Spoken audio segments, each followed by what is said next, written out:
Hey, how about that?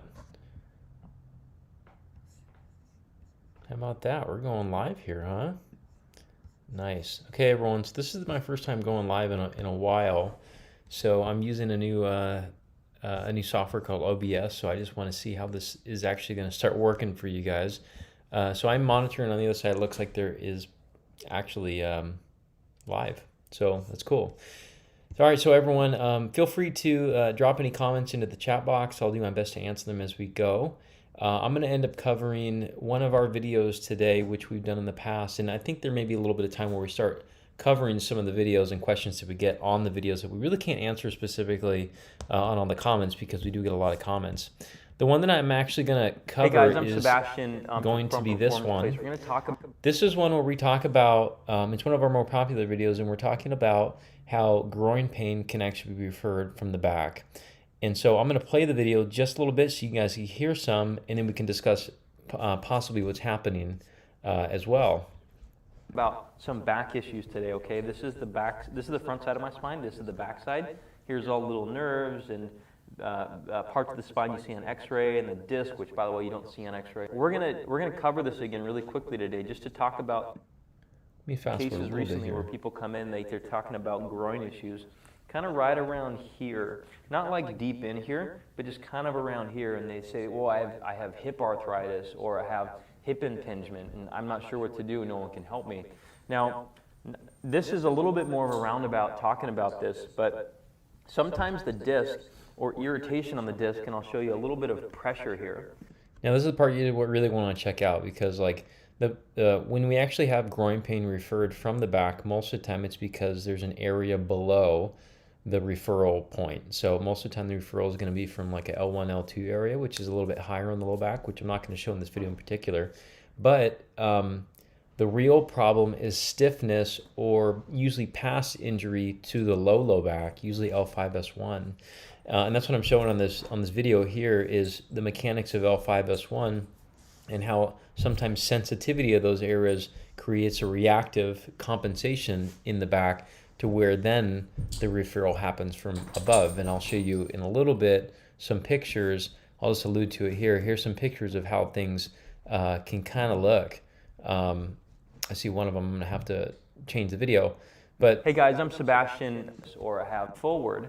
Sometimes irritation on the disc, and I'll show you a little bit of pressure here. This pressure, when bending forward, sometimes will create some irritation there. Again, if the body says, hey, you're hurting me, stop doing that, it'll automatically lock this down like this. And this is the situation where some of the muscles of the backside here, right around here, they start to tighten up a lot, and we start to get this type of thing going on. Now, when this happens, you kind of get that duck presentation, and then some of this groin stuff starts to hurt. The reason why this happens is, then this is one of our little nerves coming from around here. They kind of wrap and they cover right into this area. And if you look up iliohypogastric nerve and ilioinguinal nerve on Google, you'll see what I'm talking about here. They kind of wrap and they pass this direction. so I'm going to show you guys then on Google, and if you guys have not looked it up before, if you look up something really simple, this is the you look up the ilioinguinal nerve, which is the one bolded in this area here. You're going to see that this one actually is a derivative of L1. So L1 is actually higher up in the lumbar spine than your typical low back injuries that we get.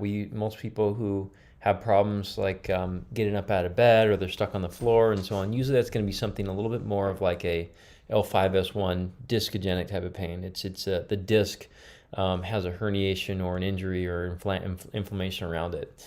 The stuff is higher here. It comes from a higher segment. Okay, it comes from not the low back, but the upper low back. And when it does that, it has a different presentation, and this time sometimes it comes in and it feels like it's a lower abdominal strain.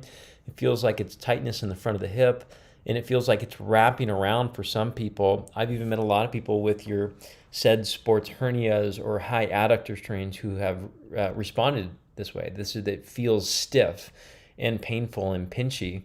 Some people end up feeling like they have hip impingement. Okay. So I'll find another picture here that will give some more insight as well. This is one that I show a lot of the clients that we see in person because, quite honestly, we see a lot of people with this type of condition, and a lot of times it is from lower back stiffness versus actually muscular strains or tears in the area, which it's super common for everyone to believe that. And I'd say if you believe that you have a tear in the area, remember there has to be force. So if you woke up and you're like, well, I have a tear in the area, that's probably incorrect. It has to be require some type of force, like you slipped and fell, you were doing, not trying to do splits, but you did splits and it was icy outside.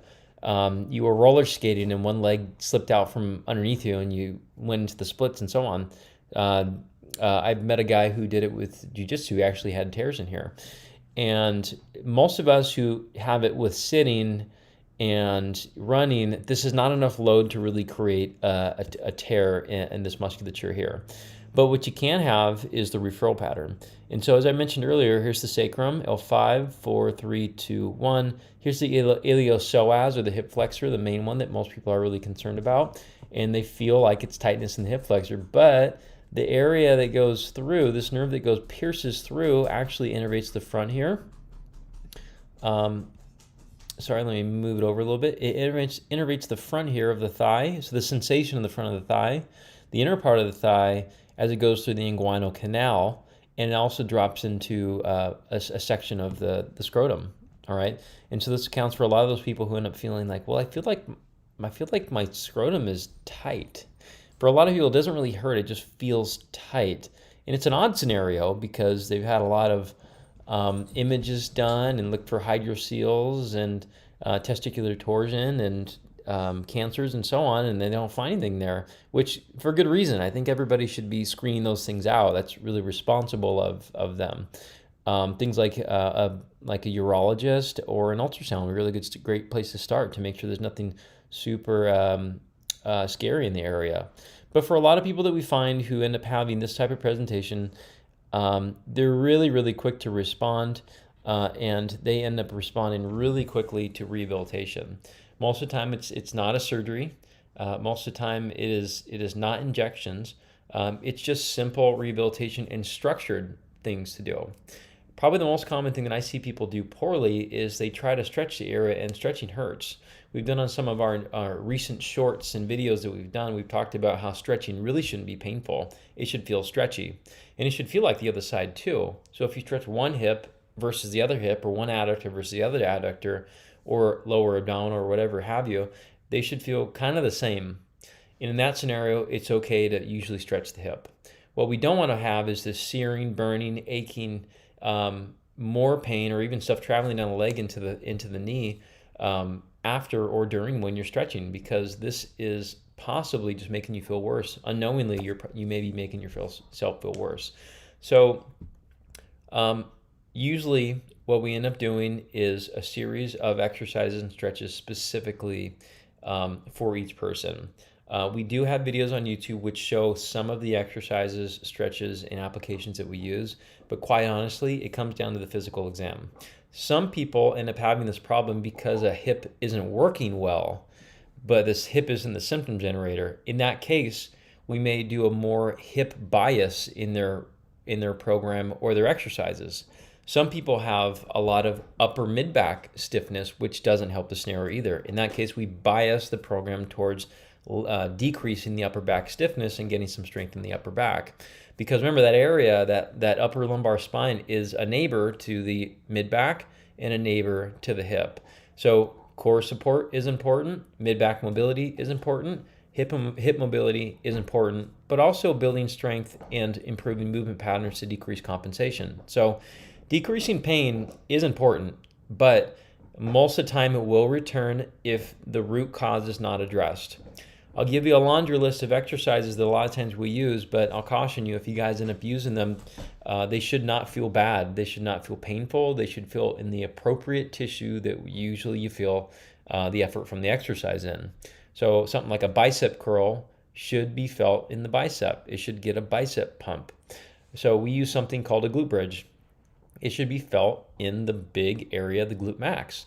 It shouldn't be felt in a section of the glute. It shouldn't be felt in the hamstring or the back or the front of the hip or in the thigh or in the foot or anything. So we use something like a banded bridge, but how it's coached is important. The dosage is also very important too. We also have people do things like cat-cows for this to improve the spinal mobility, to shake loose a little bit of stiffness in the lower lumbar spine. We have them work with breathing to help out with increasing intra-abdominal pressure within the core area, because improving pressure within the core is actually a function and a reflection of the core actually working well together, not just the front, back, or side core, but all of the core. So that pressure is going to be really important because it helps support the core and it support the spine, and it makes it so the areas like we mentioned with this guy here, the little guy going through the hip flexor, if the hip flexor is doing a lot of the work to stabilize the spine because the core and the function of the core, the pressure is not doing its work, this guy is going to keep helping out and he's going to keep on pressure of the nerve as it passes through there. So part of the name of the game is going to be to decrease sensitivity of the nerve or the sensitive structure before you actually build up a little bit of support. Oftentimes we have people do side planks or side bridges. Sometimes they end up doing crawling exercises. And a lot of times we get them to an exercise that is a little bit more of a weight training one very quickly because ideally we want to repattern a movement that you're going to do anyways in order to decrease how many times you'll trigger the problem. So if you have problems sitting up in bed, perhaps we may train a different version of a sit-up. If you have problems getting up off the floor, then we may train another way to get off the floor, which may be like a split squat or a lunge just with body weight. So there's a lot of different ways to skin this. But I think the moral of the story is if you guys have something like this, just know that it can go away.